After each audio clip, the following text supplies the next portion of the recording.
conducting in 2011, and since then I've just done kind of more and more things here and overseas, and now I'm currently the assistant conductor at the West Australian Symphony Orchestra.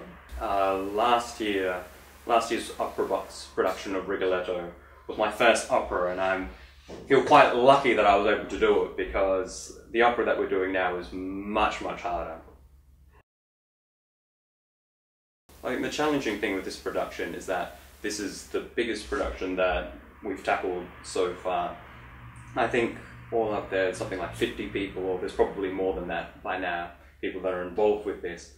And if you come and see the performance, apart from the cast and the musicians that we have, there will also be a children's chorus and dancers. That's why I think the big challenging thing for me is trying to put all these different things together.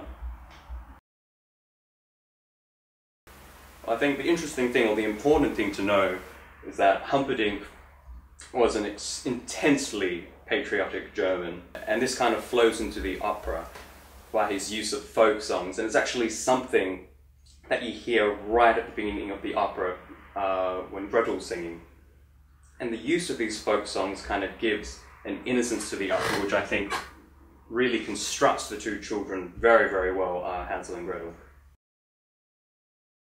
Just the amount of work which actually goes into putting an opera on. Like, before you see it on stage, there are already months of rehearsals before that.